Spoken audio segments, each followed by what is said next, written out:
नमस्कार, आप देख रहे हैं न्यूज 18 इंडिया पर अपना फेवरेट डिबेट शो हम तो पूछेंगे। आतंकवादी निर्मम हिंसा का पीड़ित होता है या निर्मम हिंसा का वाहक?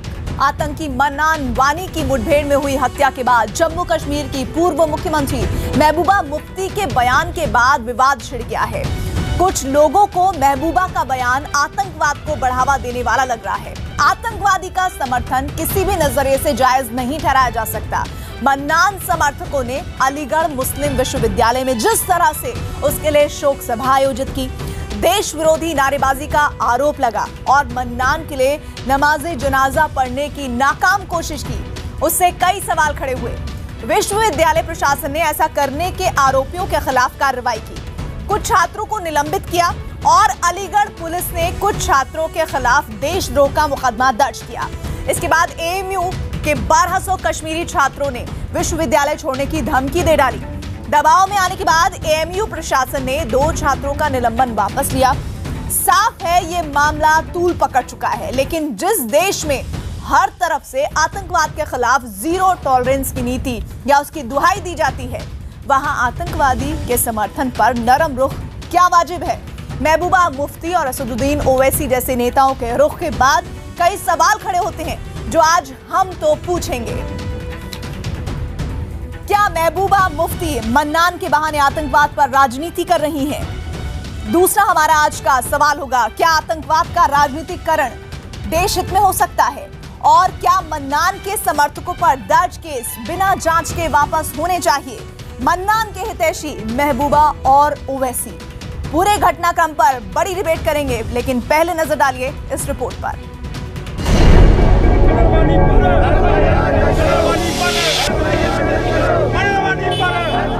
मन्नान वानी के समर्थन में सियासी बयानबाजी पर यह गुस्सा है।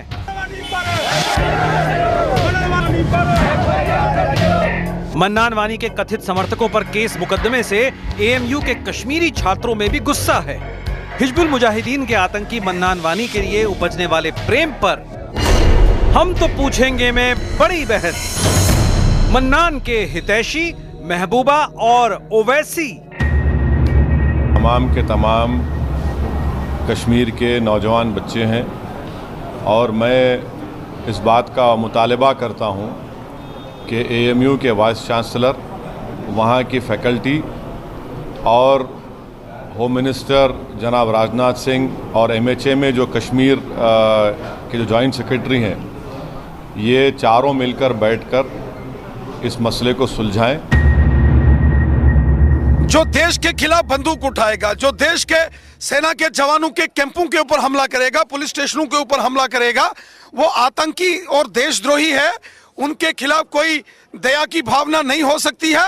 आतंकी आतंकी है, गद्दार गद्दार है और आतंकियों को और गद्दारों को मौत के घाट उतारना चाहिए।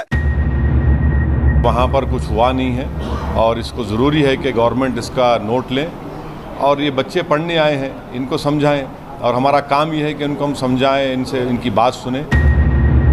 All political parties, particularly those from Jammu Kashmir, should stop politicizing this matter.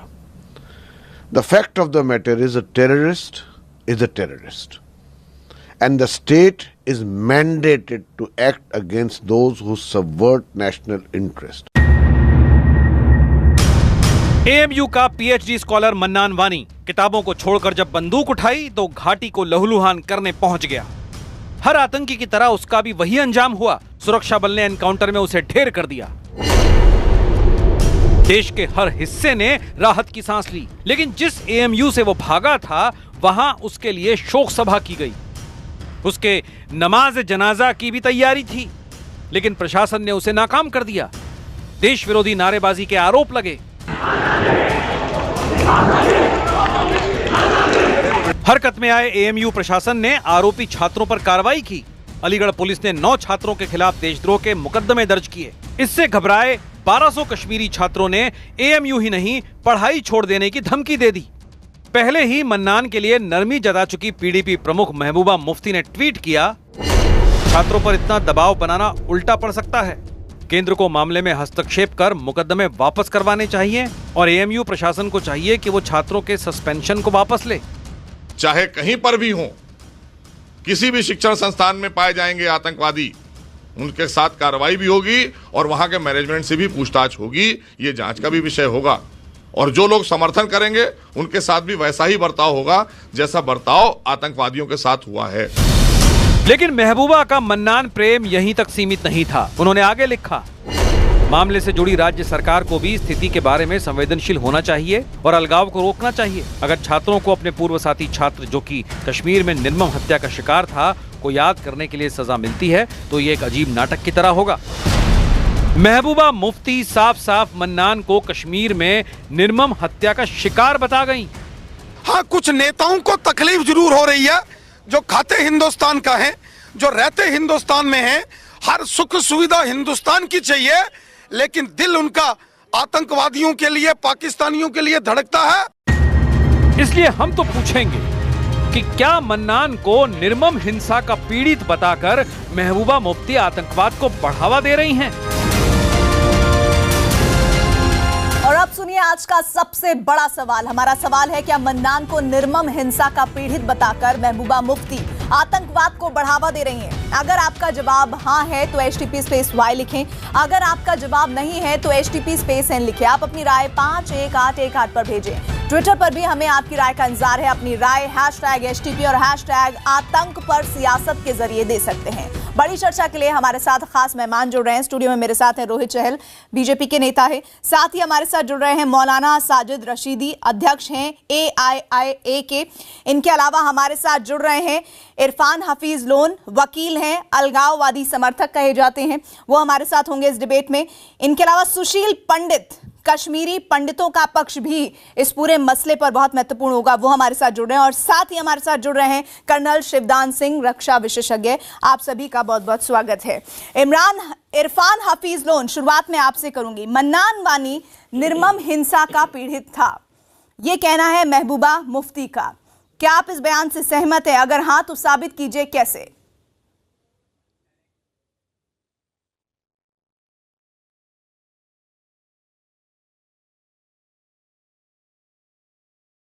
Irfan, आप तक आवाज आपने मुझसे प्रश्न पूछा प्रीति जी आपने मुझसे प्रश्न पूछा। इरफान हफीज, आपसे ही सवाल पूछा है मैंने। देखिए प्रीति जी, आपको ये जानकारी होनी चाहिए कि जब महबूबा मुफ्ती भाजपा के साथ सत्ता में थी तो उन्होंने मुख्यमंत्री होने के नाते, क्योंकि जो हमारा एक सेटल सिस्टम है कलेक्टिव रिस्पॉन्सिबिलिटी, बीजेपी और पीडीपी की सरकार थी, मुख्यमंत्री ने ऑफिशियली कहा कि हम मिलिटेंसी को, आतंकवाद को खत्म नहीं कर सकते इनको मार के, ये एक राजनीतिक समस्या, इसका हमें हल करना चाहिए, जब वो सत्ता में थी। लेकिन बीजेपी को तब कोई आपत्ति नहीं थी, उन्होंने कोई उस पे आपको देर से आवाज तो पहुंच रही है, लेकिन आपको जो पहुंच रही है वो भी शायद सही से नहीं पहुंच रही है। मैं आपको एक बार फिर से अपना प्रश्न दोहरा देती हूं। महबूबा मुफ्ती ने कहा कि मन्नान वानी निर्मम हिंसा का पीड़ित है। क्या आप उनके इस बयान से सहमत हैं? और अगर आपको लगता है कि वो निर्मम हत्या का पीड़ित था तो साबित कीजिए कैसे। बिल्कुल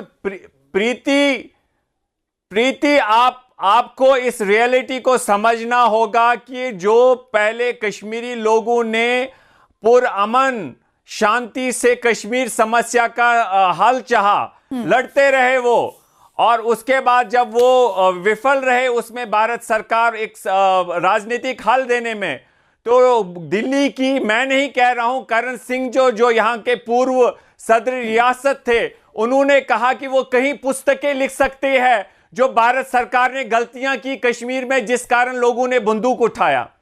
आज कुछ समय पहले यहां के राज्यपाल जो है उन्होंने कहा जो यहां पर स्थिति है उसका यह भी मतलब है जो लोगों ने बंदूक उठाया, जो लोग हिंदुस्तान से दूर हो रहे हैं, उन्होंने कहा हिंदुस्तान ने बहुत सारी गलतियां की, उस कारण जो है आज स्थिति यहाँ पर कश्मीर में जो है हमारे घर में कोई समस्या है तो हम क्या बंदूक उठा लें? और इसको आपको समझना होगा प्रीति, बस यही एक तरीका है। हिंदुस्तान बस एक यही तरीका रह गया ना प्रीति जी, सिर्फ यही तरीका रह गया ना कि हमारे घर में अगर कोई दिक्कत आए, बजाय कि हम शासन प्रशासन तक बात पहुंचाए, आप सीधे बंदूक उठा लीजिए और आप उसके साथ खड़े हो जो बंदूक उठाए, आतंकी के साथ खड़े हो जाते हैं हर बार आप। मैंने इससे पहले भी आपसे कहा कि मैं अहिंसा मैं अहिंसा का समर्थक हूं। गांधी जी जो अहिंसा की विचारधारा, हम सारे उसके समर्थक हैं। लेकिन हिंदुस्तान विफल रहा। पंडित, महबूबा मुफ्ती ने जो बयान दिया वो सही है? आप सुनिए मेरी बात। देखिए, महबूबा मुफ्ती ने जो बयान दिया वो सही किसी कोने से ठहराया नहीं जा सकता, लेकिन महबूबा मुफ्ती जी की एक तारीफ करनी पड़ेगी, उनके रवैये में एक निरंतरता है। उन्होंने आज तक कभी भी आतंकवादियों के समर्थन से गुरेज नहीं किया। उन्होंने बुरहान वानी के एनकाउंटर पर भी बुरहान वानी के साथ सहानुभूति जताई। वो जब उन्होंने अपने शासन के दौरान लोगों को गिरफ्तार किया तो उनको बिना शर्त रिहा किया, हजारों की तादाद में। वो अपने शासन में हुर्रियत से पूछ करके निर्णय लेती रही। उन्होंने तो गठबंधन तक हुर्रियत की सहमति से, अनुमति से लिया। तो महबूबा मुफ्ती का पूरा किरदार, उनकी राजनीति, उनके निर्णय हमेशा आतंक और अलगाववाद को बचाकर उसका परोक्ष या प्रत्यक्ष समर्थन करके चलती रही हैं। इसमें किसी को आश्चर्य नहीं होना चाहिए। लेकिन इससे आप किसी सबसे बड़े आश्चर्य की बात यह है कि भारत का राज्य, भारत की सरकार, भारत का राजनीतिक नेतृत्व, भारत की राजनीतिक पार्टियां ये तय नहीं कर पाती है कि कश्मीर में उन्हें करना क्या है, जेएनयू में उन्हें करना क्या है, अलीगढ़ मुस्लिम यूनिवर्सिटी में उन्हें करना क्या है। जब जेएनयू में भारत तेरे टुकड़े होंगे इंशाअल्लाह करने वाले 4 कश्मीरी छात्रों की शिनाख्त की गई, तब हमने उनके खिलाफ मुकदमे नहीं दर्ज किए, कि वो सरेंडर और जिनके खिलाफ मुकदमे दर्ज भी किए उनके खिलाफ आज तक आरोप पत्र दाखिल नहीं किए, उनमें से किसी को सजा नहीं सुनाई। तो फिर अलीगढ़ में, हैदराबाद में, यहां तक कि जाधवपुर में और अन्य कैंपसेस में अगर इस तरह की बातें होती हैं, इस तरह राष्ट्रद्रोह का काम होता है, इस तरह देश के खिलाफ नारे लगाए जाते हैं, तो उसके खिलाफ कार्रवाई, उसके खिलाफ सुशील पंडित, आपने बहुत महत्वपूर्ण और वैलिड पॉइंट उठाया है। जेएनयू में कुछ होता है तो आप कुछ नहीं कर पाते हैं, एएमयू में कुछ होता है तो आप कुछ नहीं कर पाते हैं। ये क्या इसी तरह का जीरो टॉलरेंस है? इसी तरह आतंकियों से आप काबू पाएंगे? ठीक है Irfan Hafeez loan, please debate खराब मत करिए। इरफान जी, अब सुन लीजिए। देखिए, इन लोगों की बहुत ही अजब कहानी है। पहले जिन्ना और अब वानी है। लगातार जिस तरीके की घटनाएं एएमयू हो चाहे जेएनयू हो, जैसा सुशील जी ने कहा, चाहे जादवपुर यूनिवर्सिटी हो, अगर आप एएमयू की बात करें, तुरंत जो 3 छात्र थे जो इसके अंदर दोषी पाए गए, जिनके ऊपर तुरंत एफआईआर दर्ज हुई और उनके ऊपर कार्रवाई हो रही है। दूसरी बात, 9 लोगों को शोकॉज नोटिस वहां से इशू हुआ। जेएनयू की जब बात करते हैं, जो टुकड़े टुकड़े गैंग की आपने बात करी, बहुत अच्छी बात करी, लेकिन यहां पे महत्वपूर्ण बात यह है कि जब उन टुकड़े टुकड़े गैंग के लोगों के ऊपर कार्रवाई करी जाती है तो जो विपक्षी पार्टियां में यहां राजनीति नहीं, लेकिन हम लोगों को शायद एक साथ मिलकर आज इन देशद्रोहियों के इस खिलाफ और इन टुकड़े गैंग के खिलाफ होना चाहिए। लेकिन राजनीतिक दल राहुल गांधी जी जाकर जेएनयू के अंदर उन्हीं का साथ देने के लिए खड़े हो जाते हैं, चाहे वो अरविंद केजरीवाल जी हो। तो आज जब इन लोगों को यहाँ पर खाते यहाँ की हैं, लेकिन गुण कहाँ के गाते हैं, गाना गाते हैं पाकिस्तान का, यहाँ से देश के साथ गद्दारी और ये दुश्मनों के साथ यारी क्यों करने में लगे हुए हैं। मैं इनसे पूछना चाहूंगा, ये पहली बार नहीं है इस तरह की घटनाएं, चाहे एएमयू हो चाहे जेएनयू हो, लगातार इस तरह घटनाएं सामने आती हैं। देखिए, मैं एक सीधी सी बात इन लोगों को कहना चाहूंगा, जो भी इस तरीके के नारेबाजी कैंपस के अंदर करेगा उसको बिल्कुल भी बख्शा नहीं जाएगा, और उसके समर्थक जो भी छात्र आ रहे हैं उनको भी बिल्कुल बख्शा नहीं जाएगा। अगर इस तरह की घटनाएं दोबारा होती है तो कार्रवाई उनके ऊपर होगी। आप ये कह रहे हैं कि विपक्ष लगातार इस पर राजनीति कर रहा है, लेकिन जिस बात को इरफान हफीज लोन उठा रहे हैं उस बात को भी मैं शामिल करना चाहूंगी, हालांकि उनका तरीका गलत हो सकता है। वो ये कि आप भी तो सत्ता में रहे, आपने ऐसे पार्टी के साथ सत्ता में सरकार चलाई जो कि खुद ही अलगाववादियों से समर्थित है, जो हमेशा आतंकियों के प्रति सॉफ्ट हार्टेड रहती है।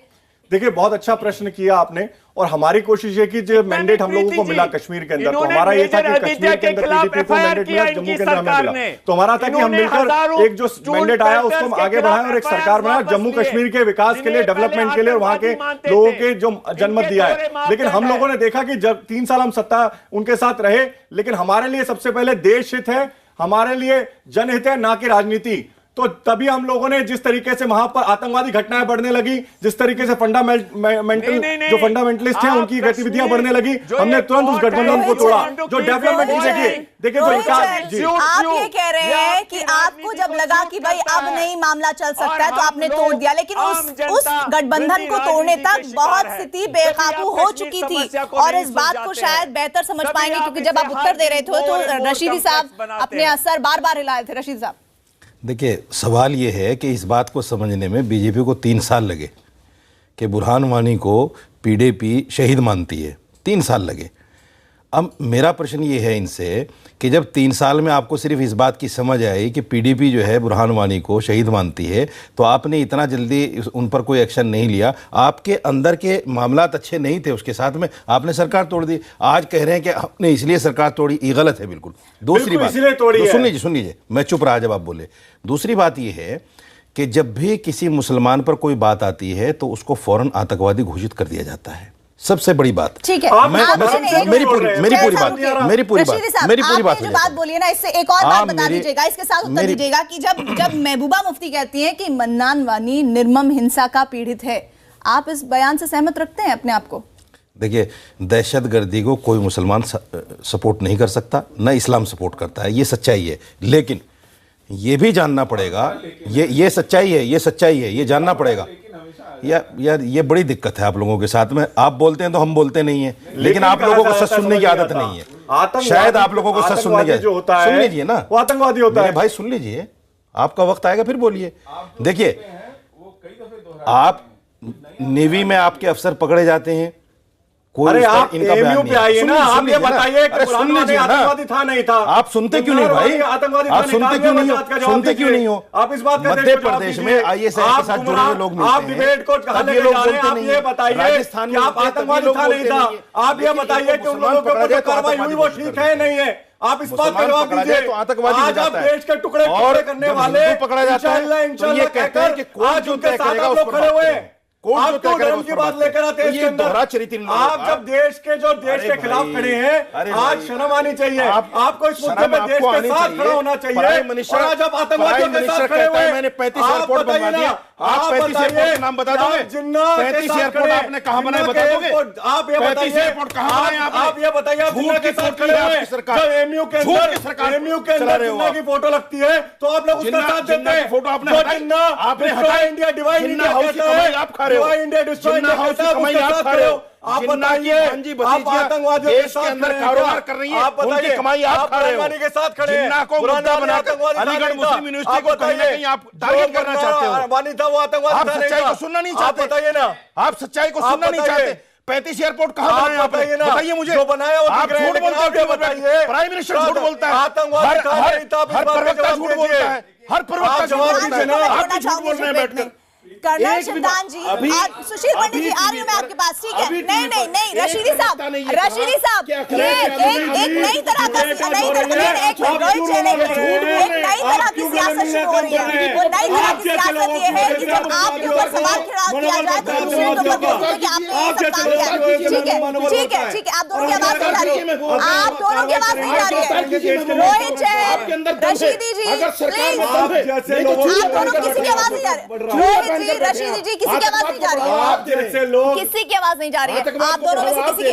मैं कर्नल शिवदान जी को यहाँ पर जोड़ना चाहूंगी। शिवदान जी, आपने दोनों को सुना, जब भी सवाल किया जाएगा तो बजाय कि उस सवाल का उत्तर दिया जाए, ये कहा जाता है कि फलाना जगह ऐसा हुआ, ढिमकाने जगह ऐसा हुआ, तब आपने वो नहीं लिया जैशर। भाई सीधा सवाल है कि आप निर्मम हिंसा का पीड़ित कैसे एक आतंकी को बता सकते हैं? देखिए, सबसे पहले मैं ये बताना चाहता हूं, जितनी भी हमारे यहाँ डिबेट होती हैं उनमें एक दूसरे के पुरानी बातों करके हम असली पॉइंट को हमेशा हटा देते हैं।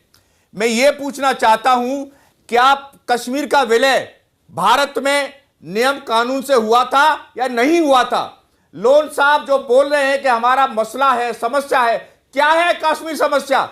कश्मीर समस्या जनरल जियाउल हक ने 80 के दशक में एक ऑपरेशन टोपाक के नाम से शुरू किया था।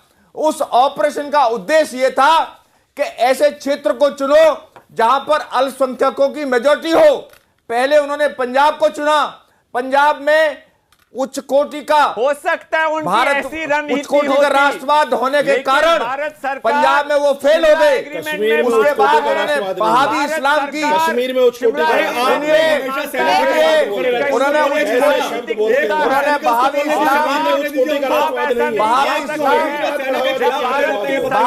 की कश्मीर में, और उन्होंने कश्मीर में राष्ट्रवाद नहीं उच्च कोटि का, युवाओं की सोच पंजाब में है और हरियाणा में है। कश्मीरी युवाओं की सोच बदल दी।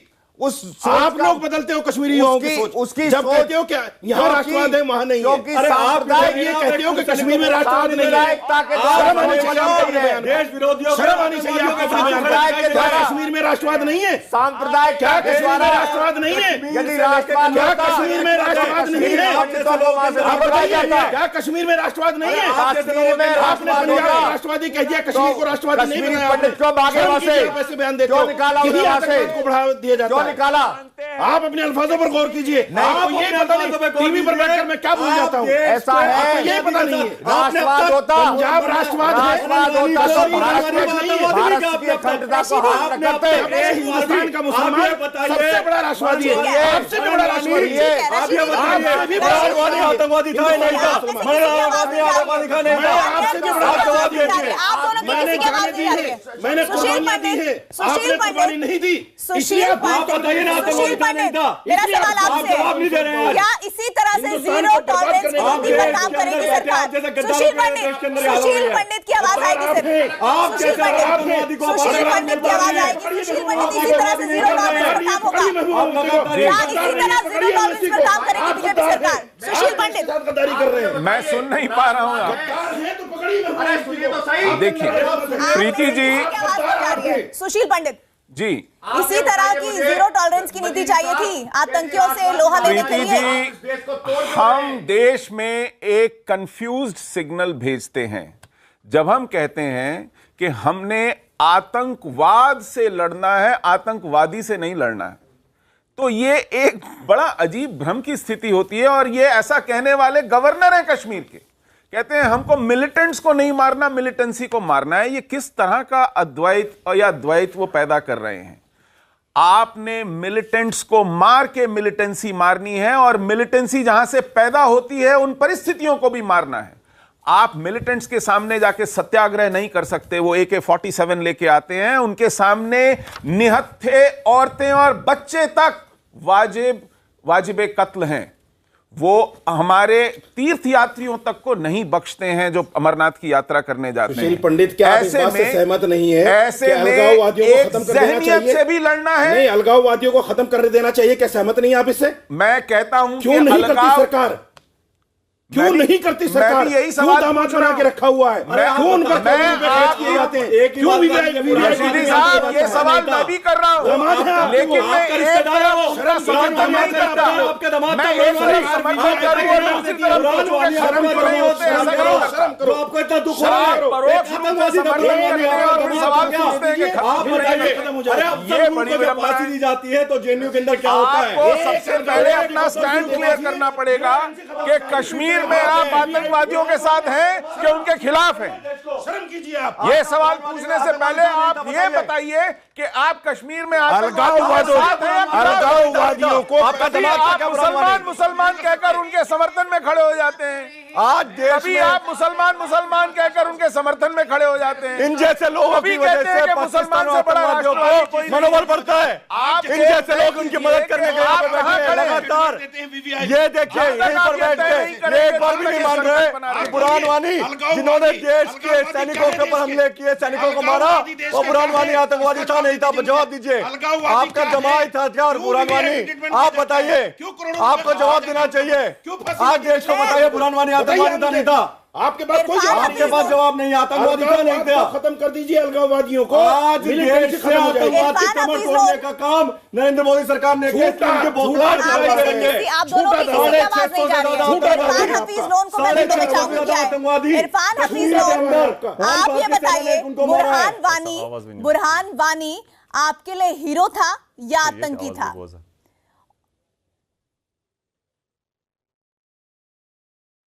देखिए प्रीति जी, आप बार बार ऐसे प्रश्न क्यों हम लोगों से पूछते हैं? क्योंकि आप एक बार में उत्तर नहीं देते हैं। सिक इन माइंड। आप लोग बीमार हैं। क्योंकि बार बार आप अहिंसा के पुजारी अपने आपको कहते हैं, आप अहिंसा के पुजारी होने के साथ गांधी के सबसे बड़े भक्त अपने आप को कहते हैं, तो मुझे बार बार ऐसे सवाल आपसे पूछने पड़ते हैं क्योंकि आपके चाल चरित्र और चेहरा उससे मेल नहीं खाता है। मैं वही कह रहा हूं, मैं वही बात कह रहा हूं आपसे।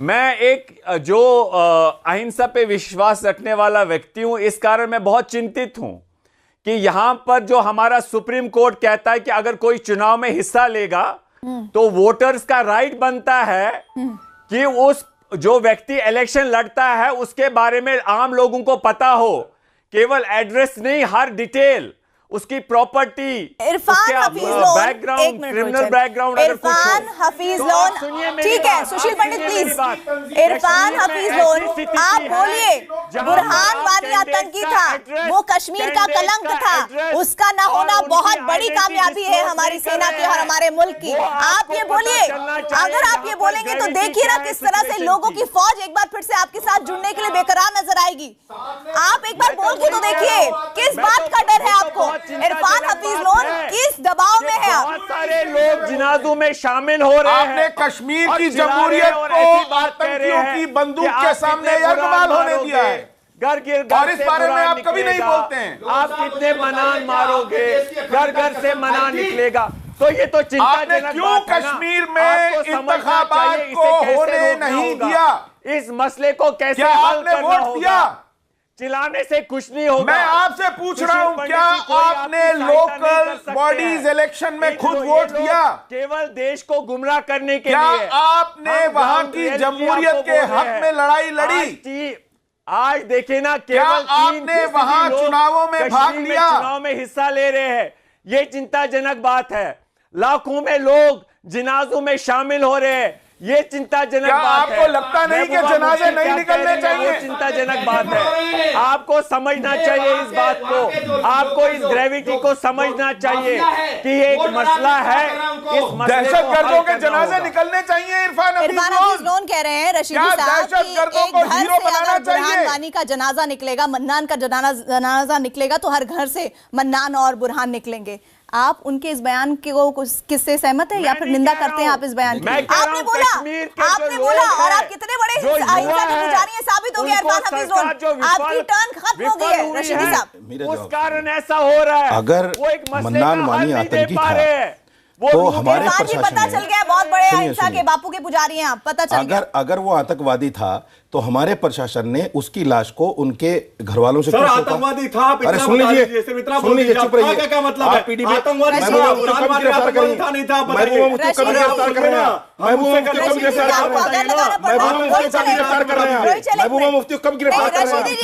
महबूबा मुफ्ती कब गिरफ्तार कर रहे हैं? बताइए, महबूबा मुफ्ती कब गिरफ्तार कर रहे हैं? आप इस बात का जवाब गिरफ्तार कर रहे हैं? अवानी आतंकवादी था, नहीं था ना, तो फिर आप ये क्यों गिरफ्तार कर रहे हैं?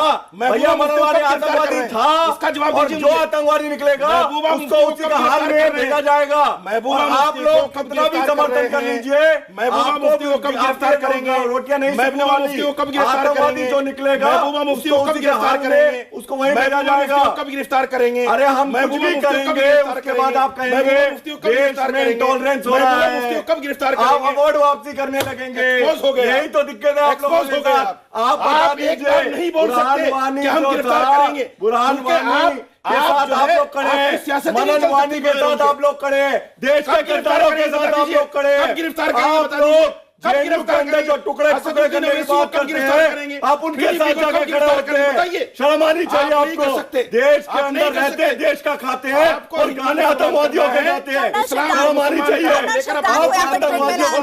शिवदान की आवाज आ रही है सिर्फ। कर्नल शिवदान जरा इस बात का उत्तर दीजिए।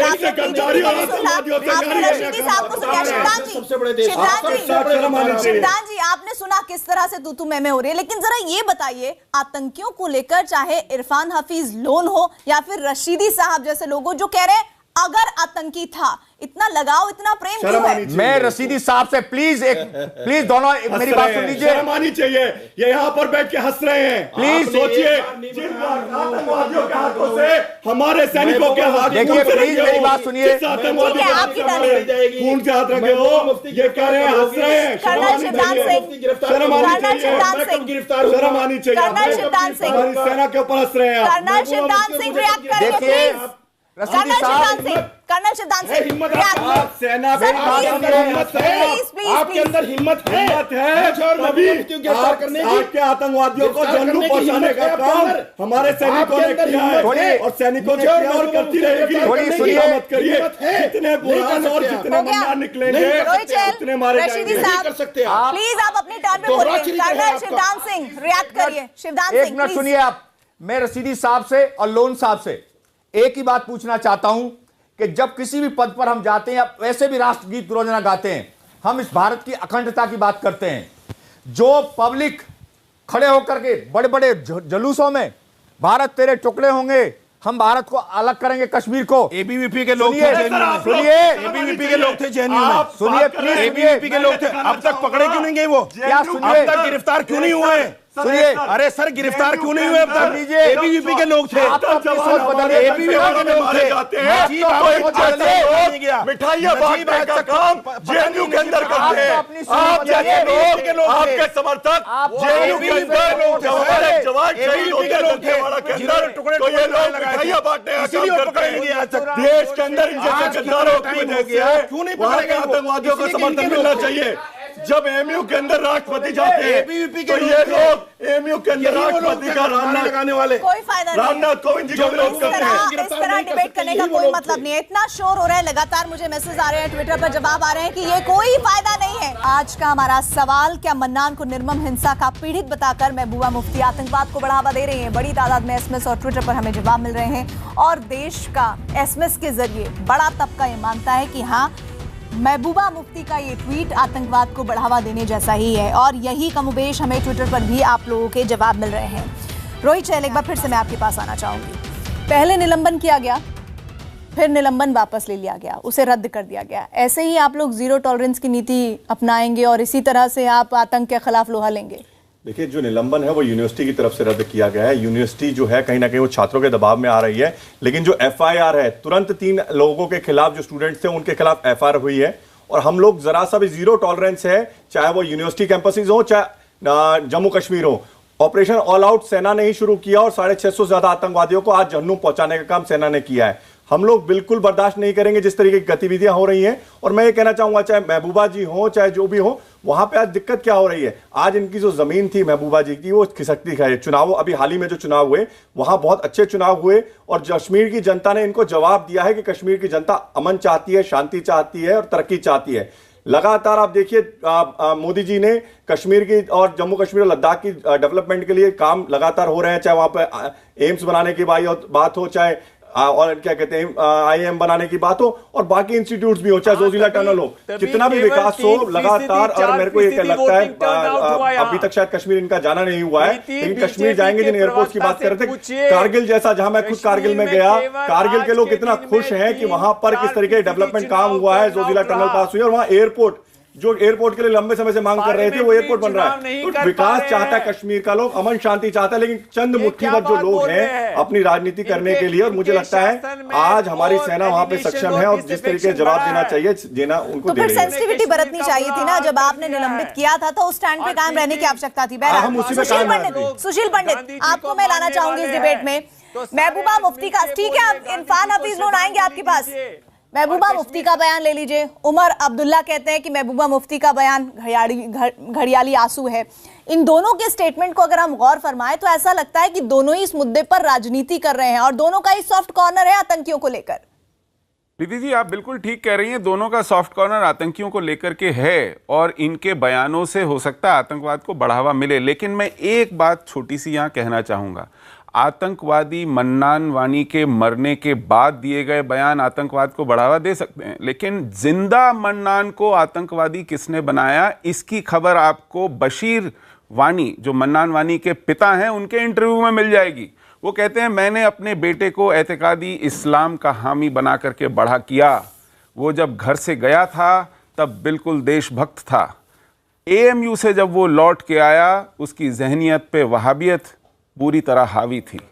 तो आप क्या कहना चाह रहे हैं कि एएमयू में आतंकी बनाए जा रहे हैं? देखिए, ये बशीर वानी का इंटरव्यू है, ये मैं नहीं कह रहा हूँ। वो कह रहा है एएमयू से आने के बाद वो जिस तरह बदला हुआ दिखाई गया। वो आज तक उसकी माँ, उसके पिता आज भी ये कह रहे हैं। तो एएमयू में किस तरह की जहनियत पाली पोसी जाती है, आपने जो एएमयू का जो इतिहास रहा है, सर सैयद अहमद ने पाकिस्तान के बीज एएमयू के माध्यम से बोए। अरे मेरा एक सवाल तो सुनिए, जहां पर गौतम नवलखा जैसे लोगों को मंच दिया जाता है, जहां 2013 में जाकिर नायक को बोर्ड ऑफ गवर्नर्स में अपॉइंट किया गया, उस एएमयू से आप और क्या उम्मीद रख सकते हैं? इसका मतलब यही हुआ ना, से आप क्या उम्मीद रख सकते हैं जहां पर जुलूस निकलता है मन्नान वानी के फेवर में? नहीं, आप उसके लिए नमाज फातिहा पढ़ी जाती है। अरे ऐसे आतंकवादियों को प्रश्रय देने वाले एएमयू के बारे में और क्या कह सकते हैं?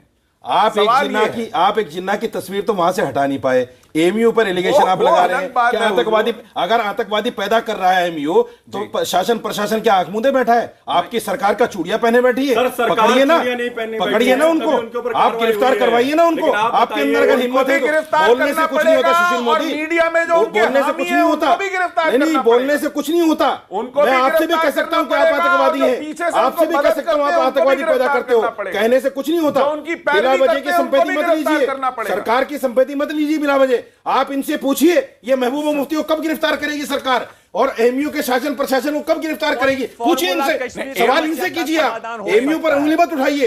तो उसका एएमयू ने वो लोग सुशील पंडित, एक मिनट, रशीदी जी आप अभी बड़ा हिमायत कर रहे हैं। आपने कभी स्टेटमेंट दिया, उसी को मैं कोट कर रही हूँ, दहशतगर्द नहीं हालात के मारे हैं। कौन से हालात के मारे, जरा बताइए तो। वाकई आप कश्मीर जाइए, कश्मीर में अगर आप वहाँ की कहानियां सुनेंगे ना, सर कश्मीर गए हो आप, कोई भी आदमी सोचने पर मजबूर होगा कि क्या हो रहा है। कश्मीर जाइए, जब भाई के सामने उसकी बहन को बेइज्जत किया जाता है, रेप किया जाता है, पंडितों की बात बहन को उठा लिया जाता है, कश्मीर के अंदर उसके भाई को उसके सामने मार दिया जाता है, माँ बाप को मार दिया जाता है, तो आप मुझे बताइए कहाँ से आतंकवाद पैदा क्यों हो रहा है? यहाँ की अगर शरीर का एक सुनिए, अगर किसी के साथ भी गलत हो रहा है तो क्या वो बंदूक उठा लेगा? आपको हमारे जवान नहीं दिखते? आपको हमारे जवान नहीं दिखते? जो आतंकवादी है, जो गोली मारते हैं, पत्थर मारते हैं, वो नहीं दिखते, लेकिन इनको आतंकवादियों पे प्रेम करते हैं, ये खाते यहाँ के और आतंकवादियों को खाते हैं। देश के साथ गद्दारी और आतंकवादियों के साथ राती चाहिए आपको। आप ये बताइए बुरहानवानी आतंकवादी नहीं था, आप बताइए ना बुरहानवानी आतंकवादी था नहीं था? उनके अंदर जिस तरीके से आतंकवादी था नहीं था, बताइए जो कहता देश को डिवाइन आज भी महबूबा जी, क्योंकि कल फिर आपको मिलकर रशीदी जी और रोहित चहल किसी की आवाज नहीं जा रही है। शिवदान जी आप दोनों को सुन रहे हैं। रशीदी साहब क्या कहते हैं? कहते हैं कि वहाँ के हालात उन्हें इस तरह के बना दे रहे हैं। क्या ये जस्टिफिकेशन सही है? क्या बात सिर्फ इतनी ही है? हमारे जवान मारे जाते हैं तब उनका कोई मानवाधिकार नहीं होता है। मैंने यही कहा है कि यदि मन्नान पानी सुरक्षा बलों को मारता तो वहां पर मिठाइयां बांटी जाती, और यदि सुरक्षा बलों के मुठभेड़ में वो मारा गया है तो वहां पर नमाज जनाजा पढ़ी जा रही है। मैं ये जानना चाहता हूं, मैं खुद कश्मीर में 2 टेन्योर करके आया हूं। कश्मीर में किसी को इस तरह की कंडीशन नहीं है, खासकर कश्मीरी मुस्लिमों को, कि उनको ये लगे कि उनको सता रहा है। और जो कुछ भी जानबूझ करके पाकिस्तान की आईएसआई इनके साथ हालात करती है, उसको ये हमारे सुरक्षा बलों पर डालते हैं।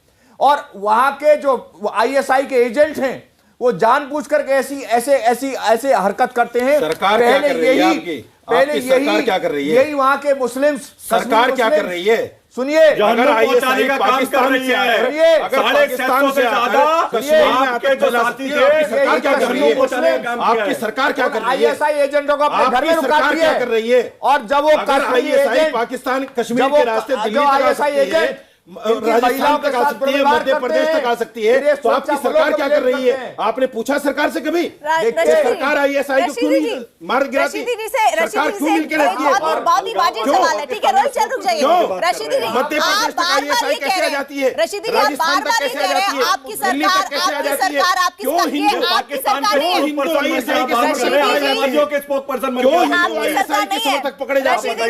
ये आपकी सरकार क्यों नेवी के अंदर हिंदू समर्थक ISI के समर्थक हैं। ये आपकी सरकार नहीं है, आपकी सरकार जो मुसलमानों को विलीन कर रहा है, जो पाकिस्तान को विलीन, मैं इनसे पूछ रहा हूँ, आप सरकार से आपके ये तौर तरीके जो आपके खिलाफ हथियार है लोगों के, कब गिरफ्तार करेंगे? इनके अंदर हिम्मत नहीं इनसे पूछने की कि महबूबा मुफ्ती को कब गिरफ्तार करेंगे। बताना चाहता हूं रशीदी साहब, आपके हिम्मत नहीं है सरकार से बात करने की, आप नहीं कह सकते क्योंकि आप डरते हैं सरकार से, आप डरते हैं सच बोलने से। एक बात सुनिए, आप सिर्फ लल्लो पच्चो करना जानते हैं, आप तलवे चाटना जानते हैं सरकार के। तलवे तो आप पाकिस्तान के चाटने में लगे, सच को सच नहीं कर सकते, झूठ को झूठ नहीं कर सकते। शर्म आनी चाहिए रशीदी जी आपको, आप तलवे चाट रहे करेगा जो हिंदू मुसलमान को रहकर शर्म वो करेगा, शर्म वो करेगा जो मुसलमान को मारेगा, शर्म वो करेगा जो हर मुसलमान को आतंकवादी समझेगा, नहीं निकलते, शर्म वो करेगा जो महबूबा मुफ्ती को गिरफ्तार नहीं करेगा, आंसू निकलने मुफ्ती को गिरफ्तार नहीं करेगा, शर्म वो करेगा तो आपके आंसू निकलने लगेगा, सेना पे हमला होता है तो आपके आंसू निकलते, आप तलवे चाटने में लगे पाकिस्तान के और आतंकवादियों के समर्थन कोई देश के साथ गद्दारी कर रहे हैं। कहनी एक बात जरा मुल्क के पहरेदारों से समझ के रहना, इन जैसे देश के गद्दारों से जो पाकिस्तान के आप समर्थन कर रहे हैं और आतंकवादी तलवे चाटने में आप समर्थन कर रहे हैं, अलगाववादियों पर करोड़ों रुपए खर्च करके। क्यों अलगाववादी को मारते नहीं आप, क्यों फांसी नहीं देते उनको? ठीक है, ठीक है, आप लोगों की आदत है कि जो असल मुद्दा है उस पर बोलना नहीं है और दूसरा घुमा फिराकर मुद्दा नहीं, ये असल मुद्दा नहीं है। नहीं नहीं सर, सरकार अलगाववादियों को क्यों नहीं फांसी देती? आज जिस पर मुद्दा है बात करेंगे कि नहीं करेंगे, आप तय करके आएंगे कि आप अपना मुद्दा तय करेंगे। उन्हीं की आपका एजेंडा नहीं है ना, हमारा हम डिबेट कर रहे हैं ना, तो हमें तय करने दीजिए कौन सा मुद्दा रहेगा। सुशील पंडित, हाँ बिल्कुल सही कह रहे हैं सर, सुशील पंडित सर, सुशील पंडित, एक मिनट कर्नल साहब बस आ रहे हैं आपके। सुशील पंडित 30 सेकंड जी। देखिए, मौलाना साहब का एक सवाल बिल्कुल वाजिब है कि हमने अलगाववादियों को पाल क्यों रखा है, हमने उनके खिलाफ मुकदमे करके उनको सजा क्यों नहीं दी है।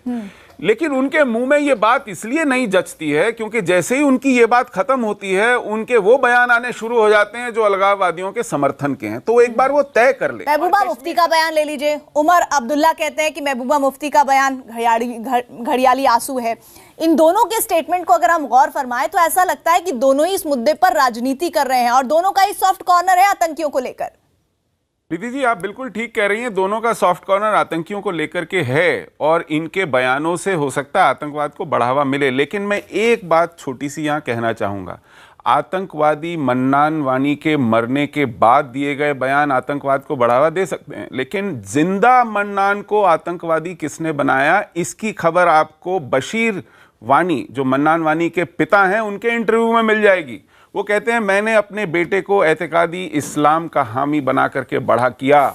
वो जब घर से गया था तब बिल्कुल देशभक्त था। AMU से जब वो लौट के आया उसकी जहनियत पे वहाबियत पूरी तरह हावी थी। तो आप क्या कहना चाह रहे हैं कि AMU में आतंकी बनाए जा रहे हैं? देखिए, ये बशीर वानी का इंटरव्यू है, ये मैं नहीं कह रहा हूँ। वो कह रहा है AMU से आने के बाद वो जिस तरह बदला हुआ दिखाई गया, वो आज तक उसकी माँ, उसके पिता आज भी ये कह रहे हैं। तो AMU में किस तरह की जहनियत पाली पोसी जाती है, आपने जो AMU का जो इतिहास रहा है, सर सैयद अहमद ने पाकिस्तान के बीज AMU के माध्यम से बोए। अरे मेरा एक सवाल तो सुनिए, जहां पर गौतम नवलखा जैसे लोगों को मंच दिया जाता है, जहां 2013 में जाकिर नायक को बोर्ड ऑफ गवर्नर्स में अपॉइंट किया गया, उस AMU से आप और क्या उम्मीद रख सकते हैं? इसका मतलब यही हुआ ना, से आप क्या उम्मीद रख सकते हैं जहां पर जुलूस निकलता है मन्नान वानी के फेवर में? नहीं, आप उसके लिए नमाज फातिहा पढ़ी जाती है। अरे ऐसे आतंकवादियों को प्रश्रय देने वाले AMU के बारे में और क्या कह सकते हैं? आप एक जिन्ना की तस्वीर तो वहां से हटा नहीं पाए। AMU पर एलिगेशन आप लगा रहे हैं कि आतंकवादी, अगर आतंकवादी पैदा कर रहा है AMU तो शासन प्रशासन क्या आंख मूंदे बैठा है? आपकी सरकार का चूड़िया पहने बैठी है, पकड़िए ना उनको, आप गिरफ्तार करवाइए ना उनको। आपके अंदर अगर हिम्मत है तो बोलने से कुछ नहीं होता सुशील मोदी, मीडिया में जो बोलने से कुछ नहीं होता, नहीं बोलने से कुछ नहीं होता। मैं आपसे भी कह सकता हूँ कि आप आतंकवादी हैं, आपसे भी कह सकता हूँ आप आतंकवादी पैदा करते हो, कहने से कुछ नहीं होता। बिला वजह की संपत्ति मत लीजिए, सरकार की संपत्ति मत लीजिए बिला वजह। आप इनसे पूछिए ये महबूबा मुफ्ती को कब गिरफ्तार करेगी सरकार, और AMU के शासन प्रशासन को कब गिरफ्तार करेगी? पूछिए इनसे, सवाल इनसे कीजिए। आप AMU पर उंगली मत उठाइए। तो उसका एएमयू ने वो लोग सुशील पंडित एक मिनट, रशीदी जी आप अभी बड़ा हिमायत कर रहे हैं, आपने कभी स्टेटमेंट दिया, उसी को मैं कोट कर रही हूँ, दहशतगर्द नहीं हालात के मारे हैं। कौन से हालात के मारे जरा बताइए तो। वाकई आप कश्मीर जाइए, कश्मीर में अगर आप वहाँ की कहानियां सुनेंगे ना, सर कश्मीर गए हो आप, कोई भी आदमी सोचने पर मजबूर होगा कि क्या हो रहा है। कश्मीर जाइए, जब भाई के सामने उसकी बहन को बेइज्जत किया जाता है, रेप किया जाता है, पंडितों की बात बहन को उठा लिया जाता है, कश्मीर के अंदर उसके भाई को उसके सामने मार दिया जाता है, माँ बाप को मार दिया जाता है, तो आप मुझे बताइए कहाँ से आतंकवाद पैदा क्यों हो रहा है। यहाँ की अगर शरीर का एक अगर शरीर का एक अगर शरीर का अगर किसी के साथ भी गलत हो रहा है तो क्या वो बंदूक उठा लेगा? आपको हमारे जवान नहीं दिखते? आपको हमारे जवान नहीं दिखते? जो आतंकवादी है, जो गोली मारते हैं, पत्थर मारते हैं, वो नहीं दिखते, लेकिन इनको आतंकवादियों पे प्रेम करते हैं, ये खाते हैं हाथ के और आतंकवादियों को खाते हैं। देश के साथ गद्दारी और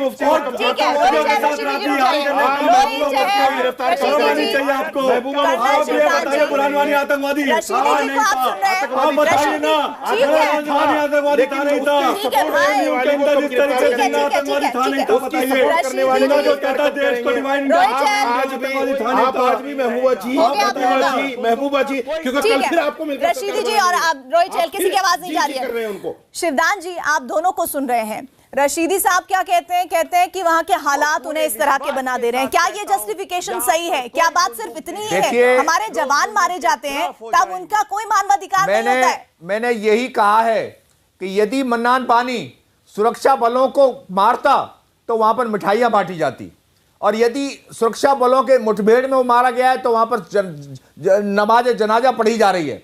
मैं ये जानना चाहता हूं, मैं खुद कश्मीर में 2 टेन्योर करके आया हूं, कश्मीर में किसी को इस तरह की कंडीशन नहीं है, खासकर कश्मीरी मुस्लिमों को, कि उनको ये लगे कि उनको सता रहा है।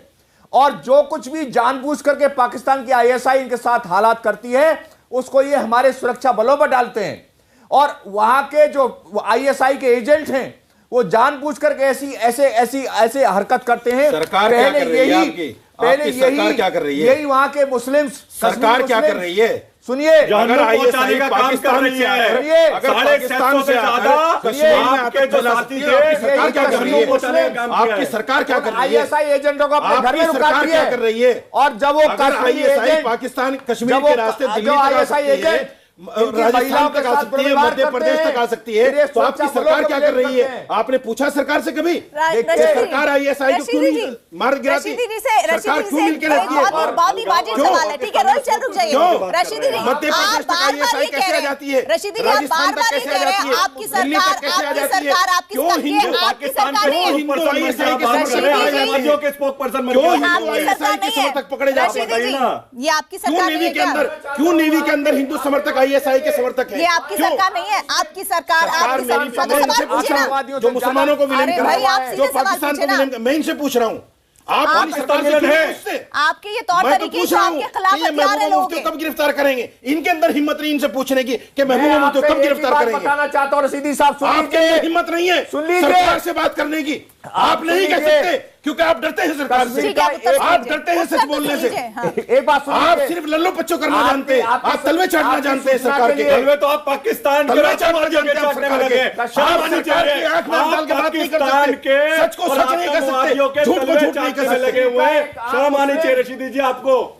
आप तलवे चाट रहे करेगा जो हिंदू मुसलमान को रहकर शर्म वो करेगा, शर्म वो करेगा जो मुसलमान को मारेगा, शर्म वो करेगा जो हर मुसलमान को आतंकवादी समझेगा, नहीं निकलते, शर्म वो करेगा जो महबूबा मुफ्ती को गिरफ्तार नहीं करेगा, आंसू निकल मुफ्ती को गिरफ्तार नहीं करेगा, शर्म वो करेगा तो आपके आंसू निकलने लगेगा। सेना पे हमला होता है तो आपके आंसू निकलते हैं। आप तलवे चाटने में लगे पाकिस्तान के और आतंकवादियों के, समर्थन कोई आप देश के साथ गद्दारी कर रहे हैं। कहनी एक बात मुल्क के पहरेदार गद्दारों से संभल के रहना, इन जैसे देश के गद्दारों से जो पाकिस्तान के आप समर्थन कर रहे हैं और आतंकवादी तलवे चाटने में आप समर्थन कर रहे हैं अलगाववादियों पर करोड़ों रुपए खर्च करके। क्यों अलगाववादी को मारते नहीं आप? क्यों फांसी नहीं देते उनको? ठीक है आप लोगों की आदत है कि जो असल मुद्दा है उस पर बोलना नहीं है और दूसरा घुमा फिराकर मुद्दा नहीं, ये असल मुद्दा नहीं है क्या? नहीं सर, सरकार अलगाववादियों को क्यों नहीं फांसी देती? आज जिस पर मुद्दा है बात करेंगे कि नहीं करेंगे, आप तय करके आएंगे कि आप अपना मुद्दा तय करेंगे। उन्हीं की आपका एजेंडा नहीं है ना, हमारा हम डिबेट कर रहे हैं ना, तो हमें तय करने की कौन सा मुद्दा रहेगा। सुशील पंडित, हाँ बिल्कुल सही कह रहे हैं सर। सुशील पंडित सर, सुशील पंडित, एक मिनट, कर्नल साहब बस आ रहे हैं आपके। सुशील पंडित 30 सेकंड जी। देखिए, मौलाना साहब का एक सवाल बिल्कुल वाजिब है कि हमने अलगाववादियों को पाल क्यों रखा है, हमने उनके खिलाफ मुकदमे करके उनको सजा क्यों नहीं दी है। लेकिन उनके मुंह में ये बात इसलिए नहीं जचती है क्योंकि जैसे ही उनकी ये बात खत्म होती है उनके वो बयान आने शुरू हो जाते हैं जो अलगाववादियों के समर्थन के हैं। तो एक बार वो तय कर लें कि वो वहां मुसलमानों पर जुल्म हो रहा है, ऐसा करके आतंकवादियों की पैरवी करेंगे। मेरा कोई अलगाववादी के समर्थन में नहीं है। देखिए, मैं खुलेआम कहता हूं सरकार से, अभी थोड़ी देर पहले कह रहे थे कि वहां पर मुफ्ती को गिरफ्तार करो, भाई के अगर हिम्मत है तो महबूबा मुफ्ती को गिरफ्तार करो। महबूबा जी मत करो उनको, महबूबा जी मत करो। महबूबा जी का मतलब ये है कि फिर सरकार बनाओगे उनके साथ में, कहां खड़े हैं, हमारी और मन्ना नवानी के आप आतंकवादियों के साथ खड़े हैं, इसलिए जी करके आप बात कर रहे हो। के साथ आपके अंदर हिम्मत नहीं है अपने देश के साथ खड़े हैं। कर्नल शिवदान जी, आप कहिए कि सरकार गिरफ्तार करे उनको, आप भी नहीं कह सकते। बिल्कुल मैं कह रहा हूं, आप भी नहीं कह सकते। कोशिश हुई आपका क्लोजिंग रिमार्क, फांसी दे महबूबा मुफ्ती को भी गिरफ्तार करें। ठीक है भाई, colonel Shivdan closing remark, colonel Shivdan please. Sushil Pandit ji, colonel Shivdan ji.